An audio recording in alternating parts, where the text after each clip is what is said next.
From a very young age, I felt the pressure to be perfect.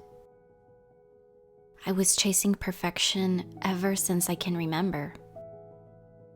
Every time I thought I was finally there was always one more thing for me to do, something else I needed to fix.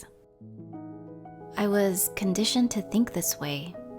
I heard this message from others my entire life.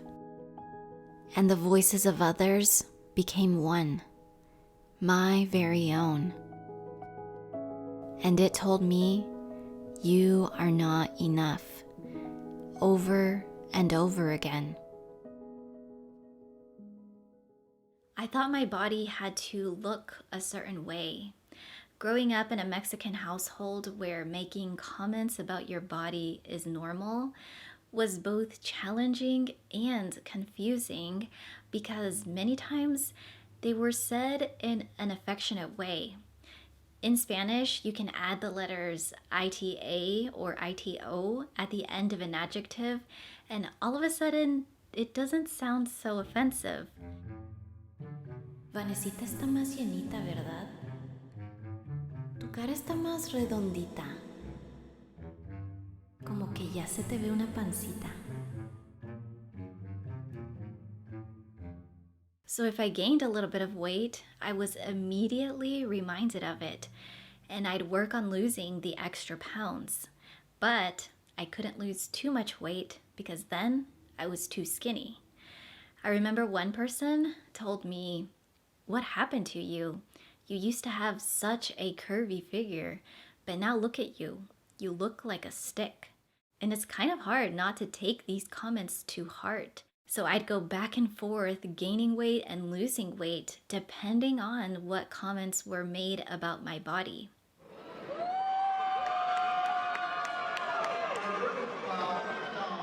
I thought my accomplishments were a reflection of my worth. So in school, I did everything I could to make the best grades possible.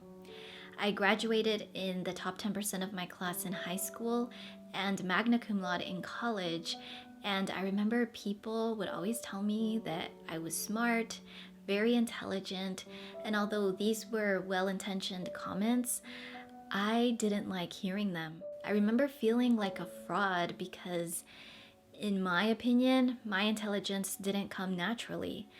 They didn't see all the pressure I put myself through.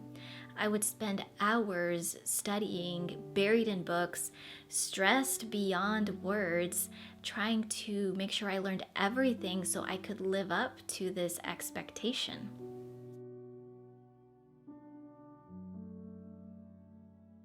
I thought I had to look my absolute best if I was to go out in public. Letting others see me in my natural state was never an option. My hair had to be styled to perfection, and wearing makeup was a must, especially during the years I had acne. Those were some of the toughest years for me.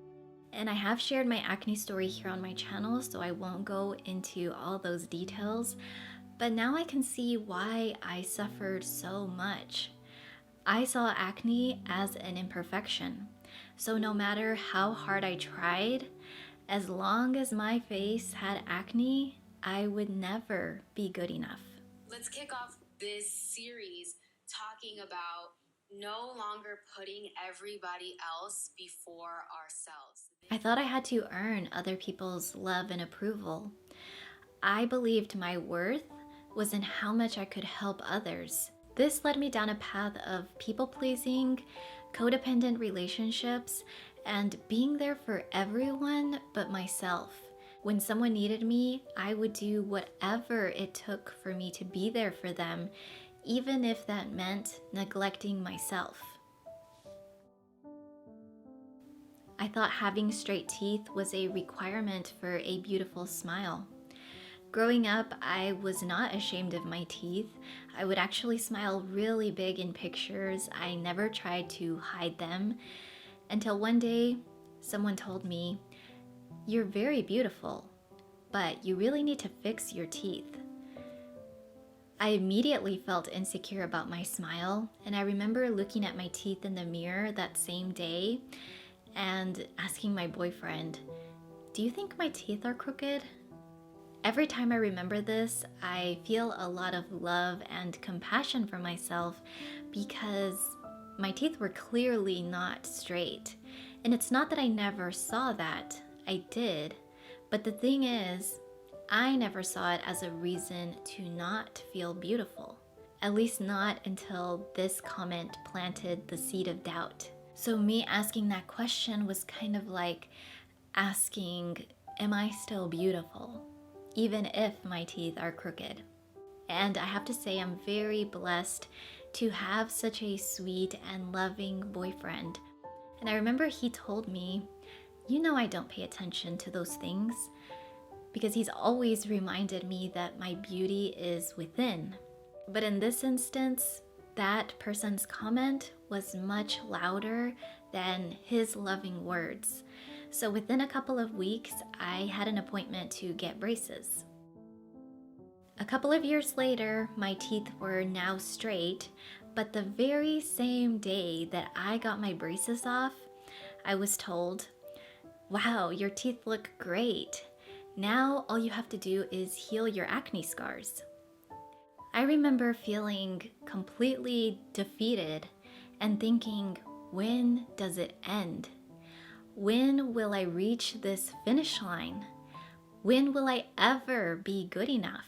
Hey guys, welcome back to my channel and to another DIY. My YouTube channel was also a reflection of me chasing perfection. In 2013, when I started my channel, I started off with a healthy mindset. It was a creative outlet for me, but somewhere down the line, I made this sort of connection that through filming and editing, I could control what people saw of me. And as someone who was always seeking that external validation, this was one of the most powerful tools I could ever have. I became obsessed with looking and sounding perfect on camera. I thought if I could control what people saw of me, at least in this area of my life, I could finally be good enough.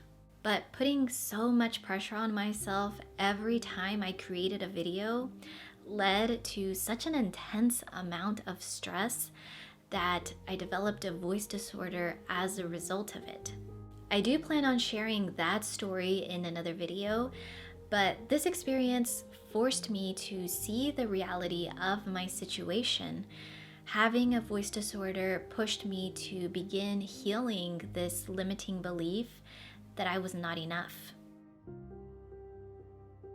Looking back at all of this, I can see that it's been quite the journey, but I've also come a really long way. I've gone from only feeling beautiful with makeup to now feeling absolutely beautiful without it. I've also made peace with my weight. It no longer goes from one extreme to the other. I've even noticed my progress in small details of my life, like in my handwriting. I used to be very meticulous with my writing. In the past, people would tell me how perfect it was, how it looked like it was done with a typewriter. And I do wish I would have kept my notes from school so I could show you guys. But now I have much more free-flowing and natural handwriting. And I'd be lying if I said I've completely healed this limiting belief of not being good enough. I still find it sneaking up on me every now and then.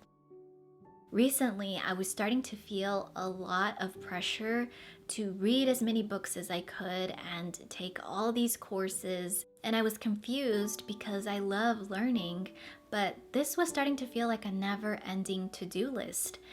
It was becoming kind of obsessive, and then I realized I'm doing it again. I was falling into the trap of thinking that something was wrong with me and that somehow I'd be fixed after reading this book or taking that course. And don't get me wrong, there's nothing wrong with wanting to improve yourself by getting braces and healing your acne scars or by reading a book or taking a course. The difference lies in the reason behind your decision. Does it stem from fear or does it stem from love? Am I doing this because I feel less than and I'm somehow trying to prove my worth? Or is it coming from a healthy desire to be a better version of myself, but knowing that I am perfect just as I am? What I've learned from all of this is that words are powerful. If we're not aware, the words we hear from others begin to shape our thinking. And through repetition, those words turn into our beliefs, and our beliefs lead to our actions. The belief that shaped me was, I am not enough. So I did everything I could to try to be perfect, only to find that no matter how much I tried, there was always another mountain to climb, something more to fix. The first step toward change is awareness. Once you become aware, you gain back your power. You're no longer controlled by other people's comments or that little voice in your head that's telling you that you're not enough. You're able to catch it before it gains momentum. And when you do, you can compassionately guide yourself back to self-love. You can remind yourself that you are worthy. You are enough. There is nothing you must change or do. You don't have to earn other people's love or approval. Your worth is not outside of you. It's not in your appearance. It's not in your accomplishments. You are not broken, and you're not a problem to solve. And then you remember that you have been worthy since the moment you took your very first breath. And you have this inner knowing that you have always been and forever will be enough.